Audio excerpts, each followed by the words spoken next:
예전이나 요즘이나 결혼을 결정하는 일은 쉽지 않습니다. 그런데 심사숙고 끝에 결정한 결혼이더라도 반드시 그 결말이 행복한 것만은 아닙니다. 안타까운 일이지만 결혼 후 남편이나 아내가 서로에 대한 마음이 바뀌어 자식이 있는데도 불구하고 다른 이성과 몰래 만나는 경우도 많습니다. 사랑과 전쟁에 나오는 이야기가 남의 이야기가 아니라 주변에서 실제로 심심찮게 벌어지는 일인 거죠. 10길 속은 알아도 1길 사람 속은 모른다는 말처럼 저 역시 아내가 아이와 저를 두고 바람을 필 줄은 꿈에도 몰랐습니다. 이혼 후 10년이 지나서야 아이를 보러 온 여자에게 제가 해준 말은 무엇이었을까요? 지금부터 이야기를 시작하겠습니다. 안녕하세요. 저는 작은 식품 공장을 운영하는 40대 중반의 가장입니다. 지방에서 대학을 졸업한 후 제 첫 직장은 중소기업 영업사원이었습니다. 사실 처음에는 대기업 위주로 지원서를 냈지만 번번이 떨어졌고 계속 취준생으로 남아있을 수는 없다는 생각에 다른 곳들도 찔러 넣어보았죠. 당시 다녔던 회사는 대기업에 비해 복지나 급여 등이 많이 아쉽긴 했지만 같이 일하는 분들이 워낙 잘 대해주셔서 그런지 생각보다 크게 힘들지는 않았습니다. 아마 도중에 부모님께 연락이 오지 않았다면 그저 평범한 직장인으로 살았을 것입니다. 하지만 1년이 지나자 제 삶을 뒤바꿀 사건이 생겼습니다. 아버지가 쓰러진 것입니다. 지섭아, 어떡하니? 아버지가 쓰러지셨어. 오늘 중으로 병원에 좀 와야겠다. 예? 아버지가요? 알았어요, 어머니. 지방에서 작은 식품 공장을 운영하셨던 아버지가 갑자기 뇌출혈로 쓰러지시자 전업주부셨던 어머니는 깜짝 놀라 아버지를 병원에 모신 후 제게 바로 연락을 하셨던 겁니다. 제가 허겁지겁 병원으로 달려가자 어머니는 저보고 아버지 대신 공장 운영을 한번 해보면 안 되겠냐고 하시더군요. 너희 아버지가 저렇게 되셨으니 회사 운영은 이제 무리야. 지섭이 네가 아버지 대신 한번 경영을 해보는 건 어떠니? 제가요? 전 못해요, 어머니. 경험도 없는데 어떻게 제가 공장을 운영해요? 그렇다고 너마저 안 하면 공장은 생판 모르는 사람한테 넘길 수밖에 없어. 아버지가 공장 처음에 만든다고 얼마나 고생하셨는지 너 알잖아. 네가 이어받기를 평생을 바라셨는데. 알겠어요, 어머니. 그럼 저도 생각 좀 해볼게요. 사실 저희 부모님은 제가 어렸을 때부터 공장을 물려받기를 원하셨지만 왠지 부모님의 그늘을 벗어나지 못하는 것 같아 한사코 거절해 왔었습니다. 취업을 서울까지 올라와서 한 이유도 그것 때문이었어요. 그렇지만 저렇게 아버지가 쓰러지셔서 공장을 맡길 만한 마땅한 사람이 없다는 어머니 말씀이 마음에 걸렸습니다. 그래서 기왕 이렇게 된 거 아예 여기로 내려와서 공장 운영을 본격적으로 해보자는 생각이 들더라고요. 이후 저는 서울로 올라가 회사의 자초지정을 이야기하고 짐을 정리해 고향으로 내려왔습니다. 그리고 회사 임원분들께 모르는 것은 하나하나 물어가며 공장 운영에 온 힘을 쏟았죠. 결국 처음엔 약간 시행착오가 있었지만 몇 달이 지나자 다행히도 공장은 다시 예전처럼 잘 굴러가게 되었습니다. 저는 아무리 공장 가동을 열심히 해도 설비가 제대로 갖춰지지 않으면 소용없다는 생각에 설비 투자도 과감하게 진행했습니다. 이를 두고 경영진 사이에서는 반대 목소리도 있었지만 제가 반드시 필요한 부분이라고 강조했죠. 결국 공장 출하량은 이전보다 더욱 늘어나게 되었고 매출도 자연스레 더 늘었습니다. 경영진은 처음에는 젊은 제가 사장 자리에 앉는 것을 그리 탐탁지 않게 보았지만 매출이 늘어나는 것을 보고 저를 어느 정도 신뢰하는 분위기였습니다. 그리고 그 다음 해가 되자 아버지는 돌아가시게 되었고 장례를 치른 후 저는 더욱 바짝 정신을 차리며 일에 매진했습니다. 그러던 중 어머니의 소개로 첫 번째 아내를 만나게 되었습니다. 당시 저희 공장에서 처음으로 일을 시작했던 아내는 말주변이 좋고 쾌활한 성격 때문에 주변 동료들에게 인기가 좋았습니다. 저희 어머니는 평소 공장 직원들과도 스스럼 없이 잘 지내시는 편인데 아내의 모습을 보고 혹시 만나는 사람이 있냐고 물었다더군요. 아직 없다는 답을 듣자 어머니는 기회다 싶어 저에게 아내의 연락처를 주며 한번 만나보라고 하시더라고요. 처음에 전 어머니의 체면도 있고 하니 만나서 커피나 한 잔 마시고 오자는 마음으로 가볍게 나갔습니다. 그런데 아내의 밝고 씩씩한 모습에 저도 모르게 마음이 끌렸고 다음번에 또 만나자는 제안을 하게 되었죠. 이후 몇 번 만나다 보니 진지하게 사귀어 보고 싶다는 생각이 들었고 결국 저희는 1년 정도 교제 끝에 결혼을 하게 되었습니다.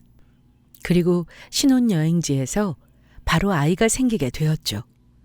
양가 부모님은 이보다 더 좋은 일이 있겠냐며 정말 크게 축하해 주셨습니다. 아내와 함께 일했던 공장 직원들도 장난감과 베네저고리까지 선물해 주실 정도였죠. 그리고 무사히 아이가 태어났습니다. 세상에, 우리 애기 너무 예쁘다. 그렇지 여보? 10달 동안 고생 많았어. 당신 닮아서 그런지 애기도 좀 순해 보인다. 그건 모르지 뭐. 나 몸이 너무 힘드니까 당분간 집안일은 힘들어. 도와주는 분 필요해 여보. 그래 당연하지. 자기 힘들면 언제든지 도와주시는 분 구해. 그런데 아이가 태어난 후 100일쯤 되었을 무렵 생각지도 못한 일들이 벌어졌습니다.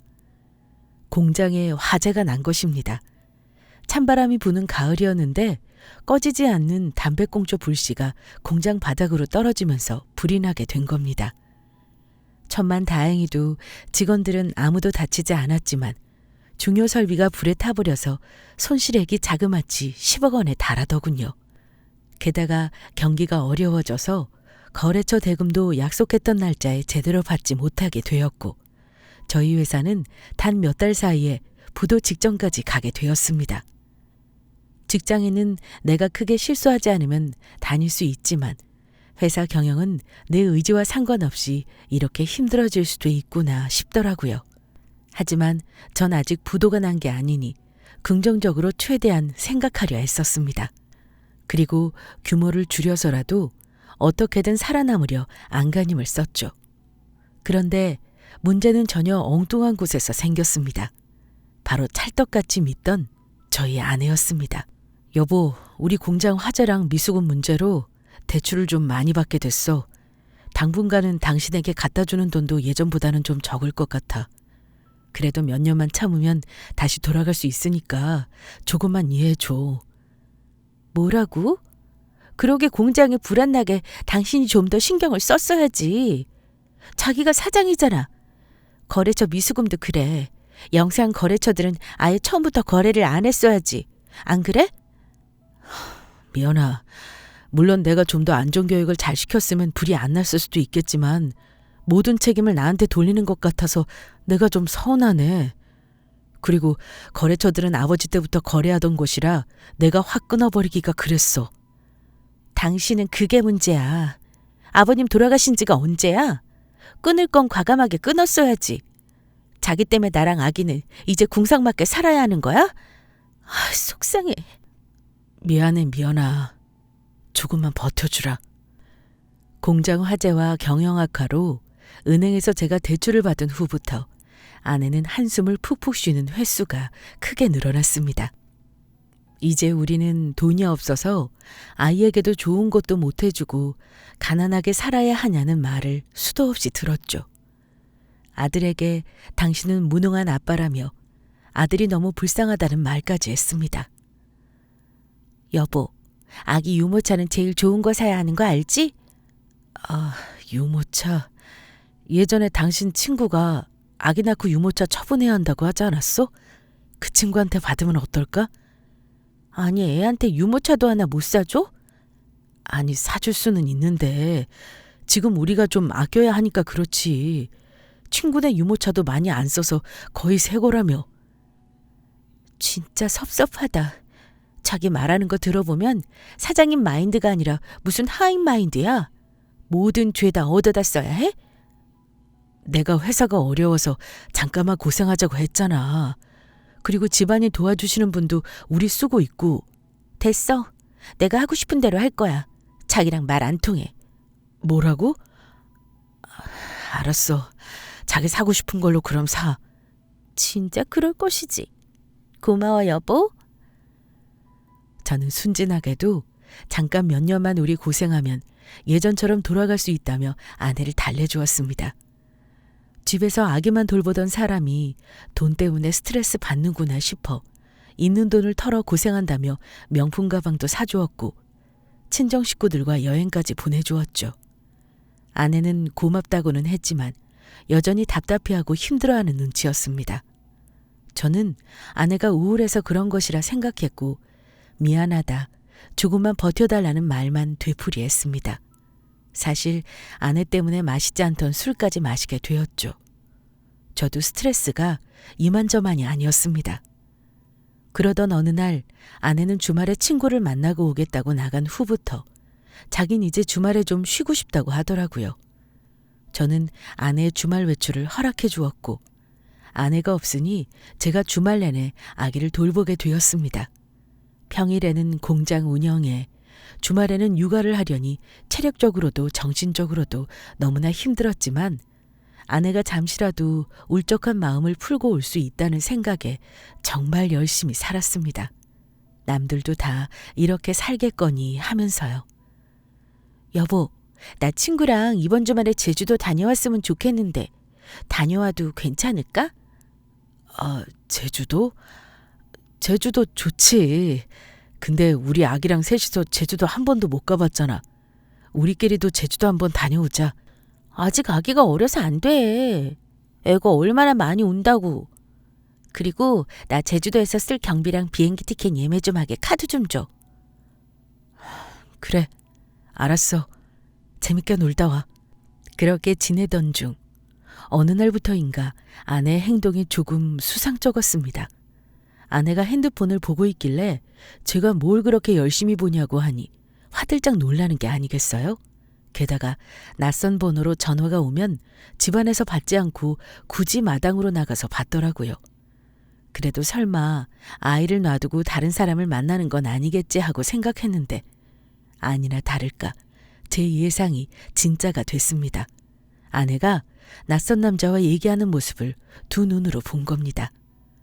전 그날 일찍 퇴근했지만 공장에서 연락을 받고 급히 나갔다가 다시 돌아왔는데요.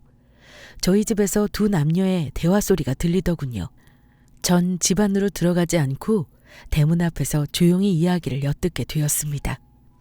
자기야, 오늘 자기 남편 늦게 오는 날이야? 일찍 퇴근했는데 공장에 일 있다고 나갔어요. 아마 새벽에나 들어올 것 같아. 다행이네. 자기랑 그럼 수다나 떨다가 천천히 가야겠다. 맥주나 한잔 할까? 좋지.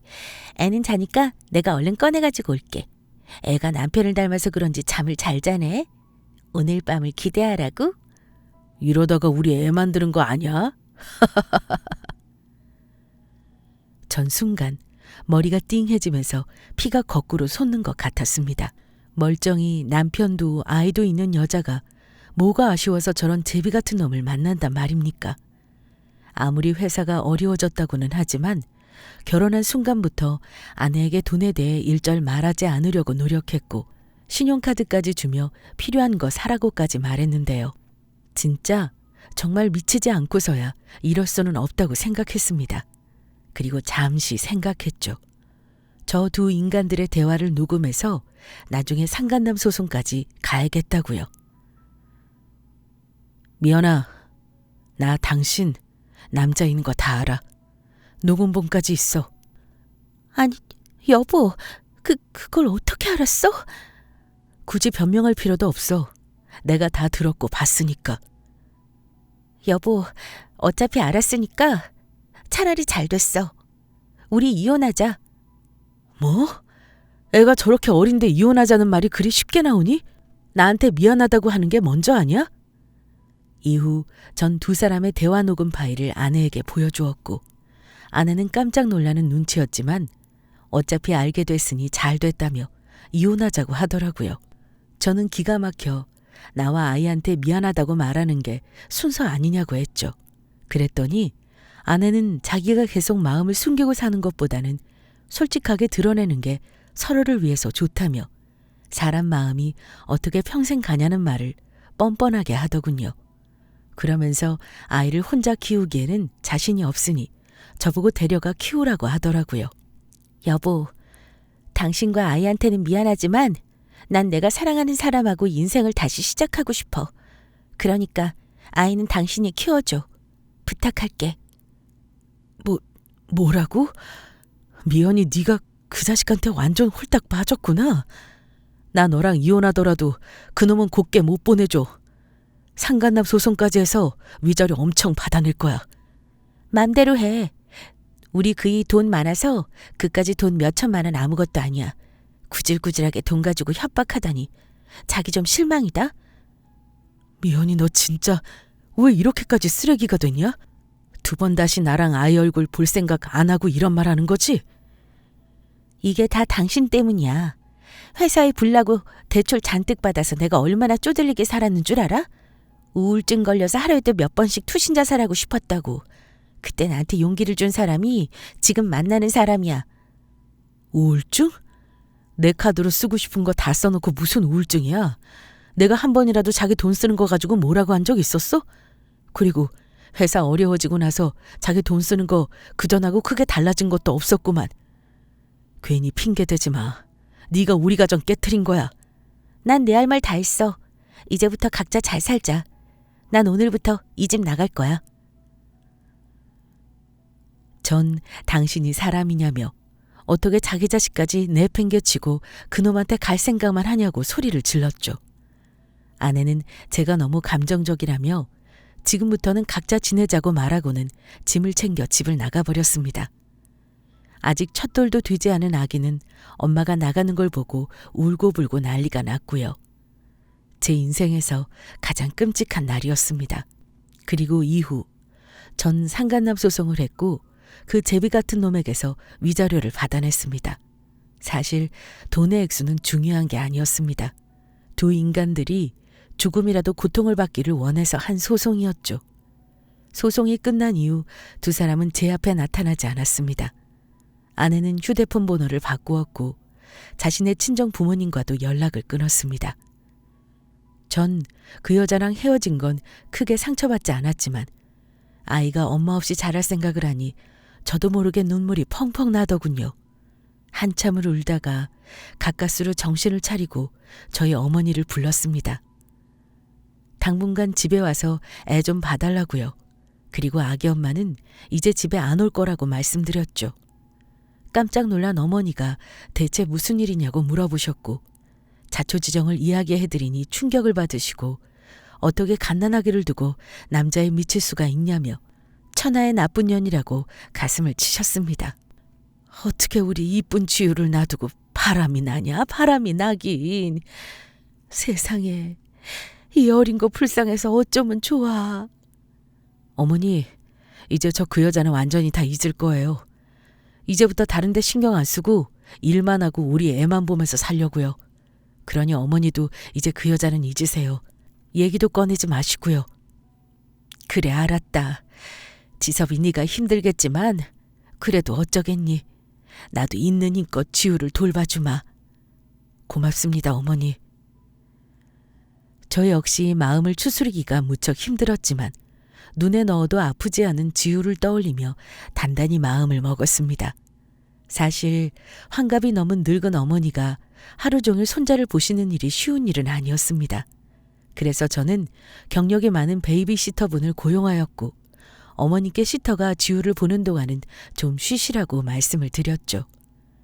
제 상황에서 약간 무리를 하긴 했지만 시터분에게도 섭섭지 않을 정도의 보수를 챙겨드렸고요. 다른 사람도 아니고 제 아이를 돌보는 분이니까요. 그리고 저는 퇴근하자마자 바로 집으로 달려와 시터를 퇴근시킨 후 지우를 돌봤습니다. 다행히 지우는 무럭무럭 잘 자라주었고 옹알이도 조금씩 하더니 2돌쯤 되어서는 제법 말을 하더라고요. 지우는 말문이 트이자 엄마는 어딨냐고 물었고 제가 이제 엄마는 없고 할머니와 아빠만 있다고 솔직히 말해 주었습니다. 아직 어리다 보니 엄마가 왜 없냐며 울기도 많이 울었습니다. 정말 속에서 피눈물이 났지만 꼭 참았습니다. 이미 떠난 사람은 다시 오지 않을 게 분명했으니 악착같이 버티는 수밖에 없었죠. 그렇게 5년의 세월이 훌쩍 흘렀습니다. 이후 제 아들은 다행히도 구김살 없이 잘 커서 어느덧 8살이 되었습니다. 중간에 아이 엄마에게 연락은 한 번 왔었지만 돈 얘기만 할 뿐 아이를 만나고 싶다는 말은 하지 않더군요. 제가 아무리 아이에게 잘한다고는 하더라도 세세한 부분까지 신경을 못 쓰는 경우가 많아 엄마의 자리는 정말 절실했습니다. 사장님 잘 지내세요? 지우는 잘 크고 있어요? 아유 박 사장 오랜만이야. 그럼 나도 나이가 드는지 이제 애가 달려오면 체력적으로 힘들 때가 많아. 그래도 사장님 진짜 대단하십니다. 엄마 없이 아빠 혼자 애 키우는 게 얼마나 힘든데요. 나도 처음엔 겁이 많이 났었는데 어쩌겠어. 상황이 그러니까 다 하게 되더라고. 다행히 우리 회사 매출도 예전으로 다시 돌아왔고 애는 학교 생활 잘하고 있고 하니 난 이제 바랄 것도 없지 뭐.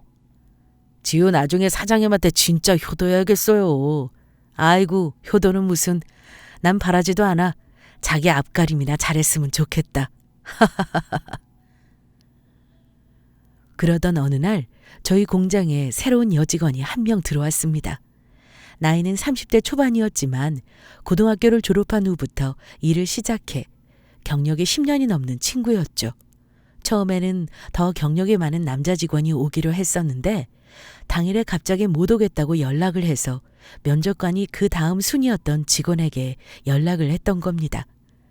새로운 직원은 서글서글한 인상에 싹싹하게 일을 잘한다고 주변에서 칭찬이 자자했습니다. 팀장들 사이에서는 처음 오기로 한 직원이 안 와서 다행이라며 이런 인재를 놓쳤으면 어쩔 뻔했냐는 소리까지 나올 정도였으니까요. 회식 때도 저와 이런저런 이야기를 나누다 보니 저도 모르게 그 직원에게 호감을 갖게 되더라고요. 2차로 자리를 옮기자 대부분의 직원들은 집으로 돌아갔고 저와 그 직원 둘만 남게 되었습니다. 세영 씨, 우리 회사에서 열심히 일해줘서 정말 고마워요. 사장님 아니에요. 다들 가족처럼 저한테 잘해주셔서 제가 더 고맙더라고요. 마음이 편안해지니까 일 능률도 더 오르는 것 같아요. 사실 세영 씨 정도 경력이면 다른 회사에서 더 좋은 조건에 스카우트 될 수 있었을 텐데 왜 그때 우리 회사 면접을 본 건지 물어봐도 될까요? 사장님 모르셨어요? 우리 회사가 지금 동종업계에서 가장 일하기 좋은 회사라고 소문났잖아요. 소문요? 무슨 소문요? 규모는 크지 않지만 사장님이 직원들을 한 명 한 명 챙겨주시고 매출이 조금이라도 오르면 한 번도 모른 체 안 하고 보너스 다 챙겨주신다면서요? 청소하시는 분들까지도요. 요즘 경기에 이렇게까지 하는 사장이 많지 않다고 소문이 쫙 났어요. 아이고 좋은 소문이 났네요. 제가 더 잘해야겠습니다. 좋은 말 해줘서 고마워요 세영 씨. 이후 세영 씨는 제가 아이가 있다는 사실을 알고 한번 아이 보러 놀러 가도 되냐고 물었습니다. 전 보는 건 언제든지 환영이지만 장난꾸러기라 괜히 걱정이 된다고 말했죠. 그러자 웃으면서 자기 조카들과 나이가 똑같아서 그러니 그런 건 걱정 마시라고 하더라고요. 그래서 그 주 주말에 세영 씨가 저희 집에 놀러 오게 되었습니다. 지효를 보자마자 세영 씨는 너무 예쁘게 생겼다며 환히 웃었습니다. 안녕하세요. 네가 지우구나? 와, 아빠랑 정말 많이 비슷하다. 너무 예뻐서 아줌마는 지우가 딸인 줄 알았어. 고맙습니다. 이모도 예뻐요. 우리 같이 놀아요. 그래, 그러자. 사실 그러려고 온 거야. 뭐하고 놀까? 지후는 사실 처음 보는 사람은 낯가림이 좀 있어서 걱정이 됐었는데요.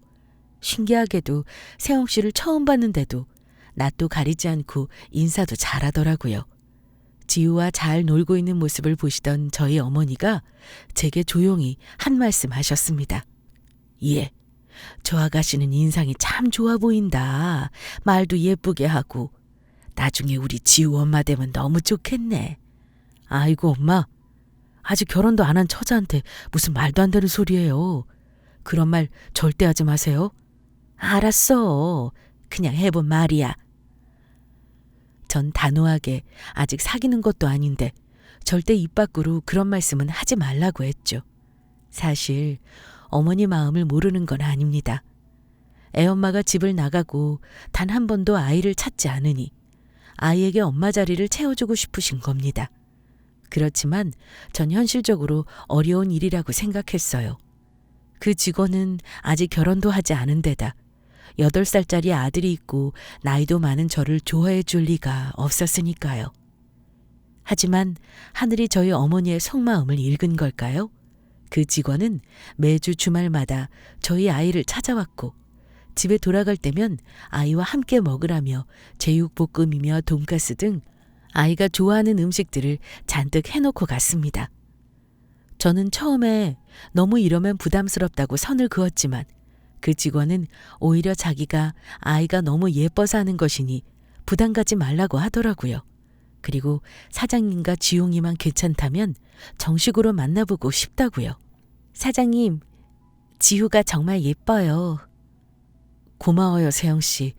그런데 계속 이렇게 놀러 와도 괜찮아요? 그게 무슨 이야기예요? 나랑 지우한테는 세영 씨가 오는 게 좋지만 세영 씨 부모님이나 친구들이 좀 이상하게 생각할 것 같아서요. 사귀는 사람도 아니고 결혼도 안 한 처자가 여기를 들락날락하는 게 아, 그렇게 생각할 수도 있겠네요. 근데 제가 좋아서 하는 일인데 굳이 그 사람들까지 신경 써야 될까요? 꼭 그런 건 아니지만 나중에 세영 씨가 남자친구가 생기면 좀 그럴 것 같아서 전 걱정이 돼서요. 사장님, 그럼 저랑 사귀어요. 예? 아니, 뭐라고요? 지우도 학교에 들어갔다곤 하지만 제가 봤을 때 아직 엄마 손길이 필요해요. 사장님도 공장 일 때문에 늦으실 때도 많은데 지우가 할머니랑만 있을 생각하니까 제 마음이 좀 그렇더라고요. 제가 지우 엄마랑 사장님 아내가 되고 싶어요. 사장님만 좋으시다면요. 세영 씨, 지금 농담하는 거 아니죠? 이런 걸 누가 농담을 해요? 아니에요. 전 진심이에요. 그동안 말할 기회가 없어서 못 말한 거예요. 솔직히 저랑 지우야 좋지만 세영 씨 부모님이 찬성하시려나 모르겠네요. 너무 염치가 없어서요. 저도 재혼 가정에서 자랐어요, 사장님. 저희 엄마 아빠도 누구보다 잘 이해하실 거예요. 걱정 마세요.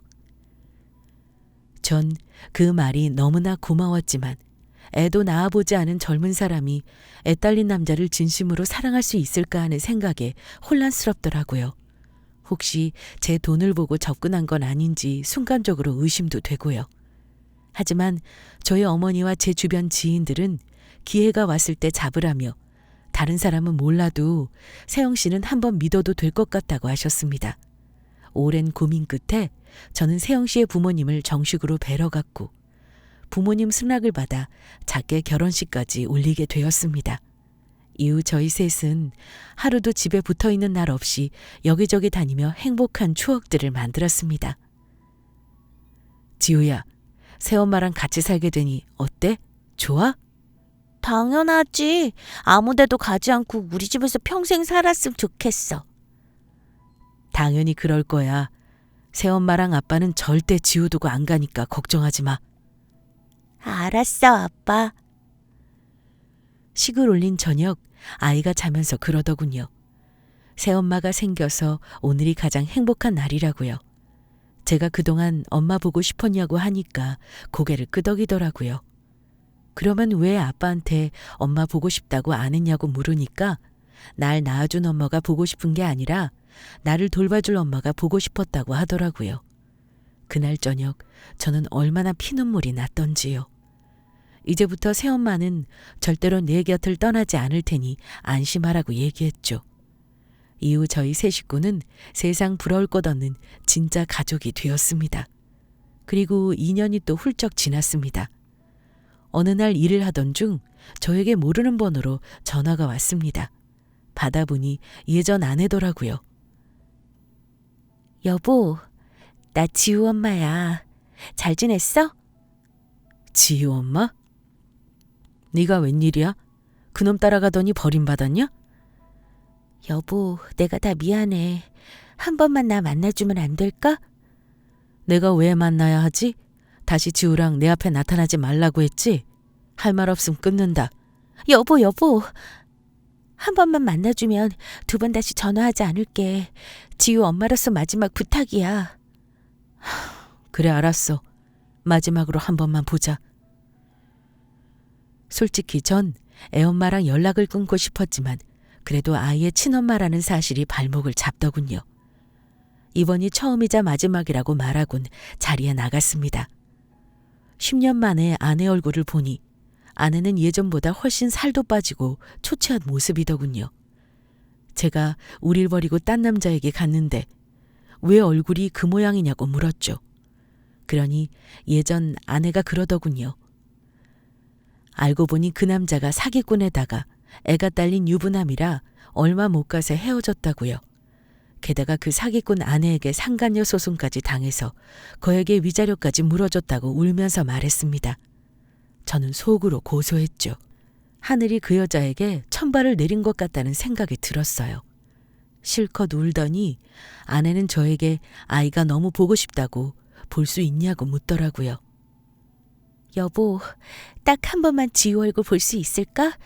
나 그렇게 벌 받고 반성 받았어. 한 번만 내 자식 얼굴 볼 수 있게 해줘. 부탁이야. 미연아, 네가 반성을 했다고 해서 지우 얼굴 떳떳하게 볼 수 있다고 생각해? 10년 동안 얼굴 한번 비추지 않았는데 네가 엄마인 줄도 모를 거야. 그냥 지금처럼 남남으로 계속 살아. 그게 지우한테도 좋아. 괜히 상처 주지 마. 여보, 당신이 몰라서 그렇지. 아이한테는 엄마가 필요해. 당신이 아무리 잘 챙겨줘도 엄마 대신은 될 수 없다고. 지우 엄마 있어. 당신과 비교도 할 수 없을 정도로 완벽한 엄마랑 행복하게 살고 있다고. 뭐? 엄마라니? 내가 여기 있는데 그게 무슨 소리야? 나 재혼한 지 좀 됐어. 그러니 지우가 엄마가 필요하다는 핑계는 이제 안 통해.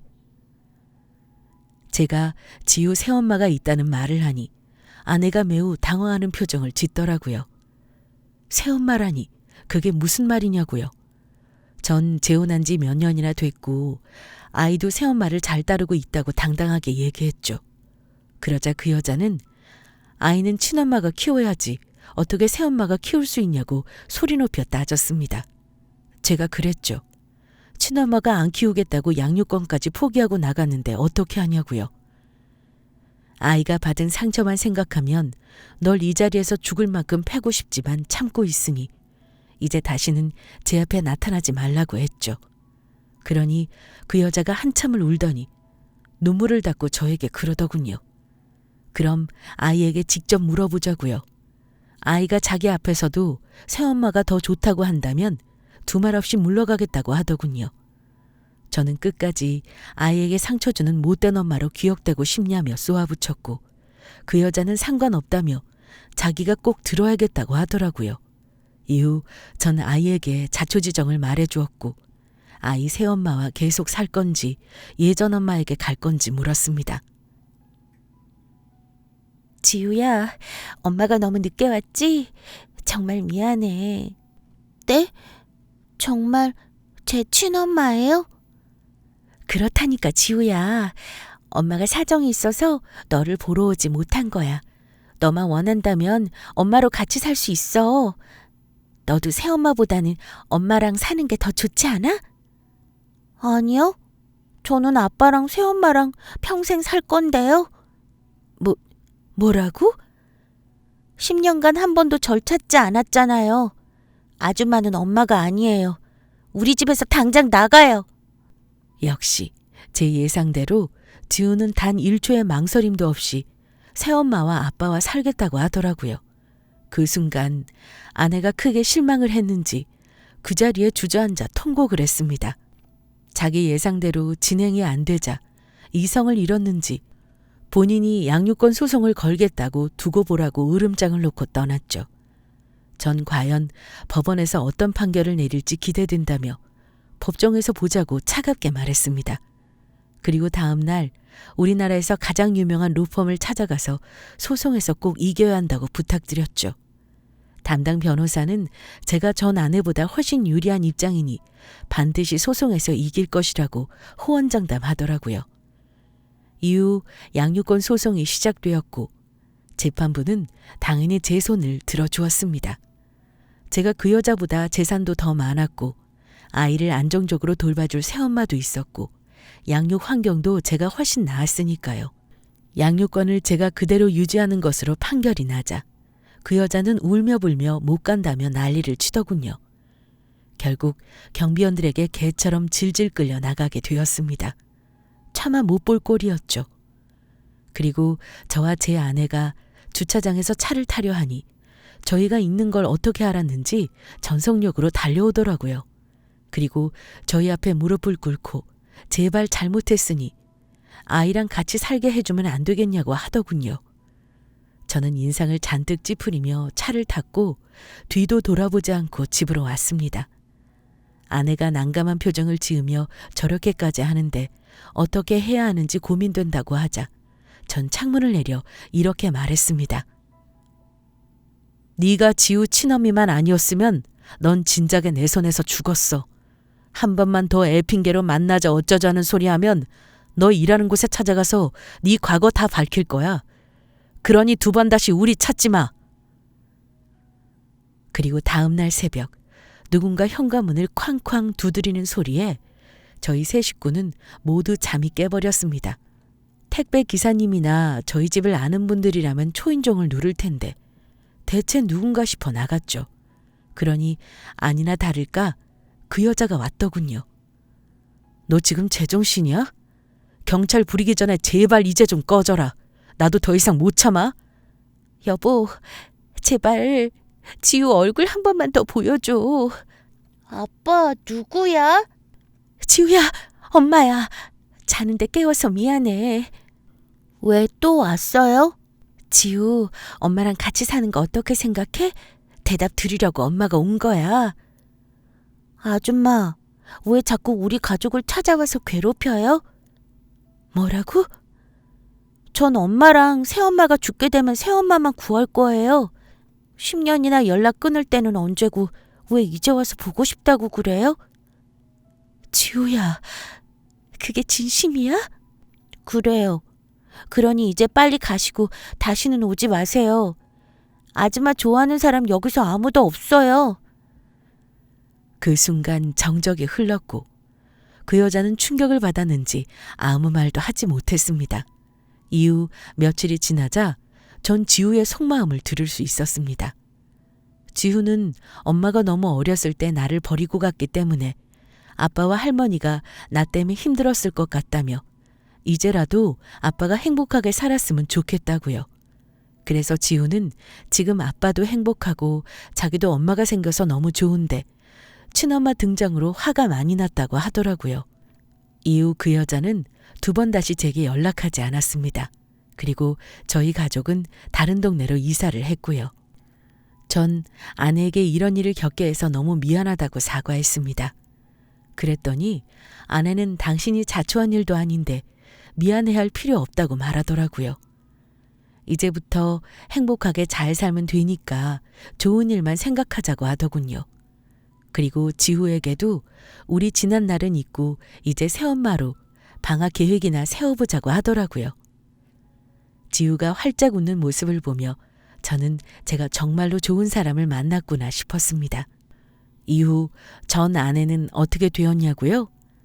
자기가 지은 죄 때문인지 그 후 정신질환이 생겨 온전히 사회생활이 어려워졌고 최근에는 요양시설에 들어갔다고 합니다. 아이 목소리 같은 환청이 들리고 자꾸 헛것이 보인다고 하더군요. 잠깐 측은한 마음은 들었지만 전 이제 제 가정을 지키는 일에만 충실하기로 다짐했습니다. 그리고 그 여자에게는 어떤 경제적 지원도 하지 않을 거고 아이도 보여주지 않을 생각입니다. 결국 아내는 친정으로 내려갔다는 말을 건너듣게 되었습니다. 누구나 인생을 살면서 어려움을 겪기 마련입니다. 내가 선택했던 배우자가 나와 아이를 두고 배신한다면 그 누구라도 제정신으로 살긴 어려울 겁니다. 저도 그랬으니까요. 그렇지만 고생 끝에 낙이 온다고 하루하루 최선을 다하며 살다 보니 이렇게 행복한 날도 찾아오네요. 돈이 많고 좋은 곳에 간다고 행복이 아닙니다. 서로 아끼고 사랑하는 가족이 있고 서로를 위한 마음이 있으면 충분히 행복한 거라 생각이 드네요. 긴 글 들어주셔서 감사합니다.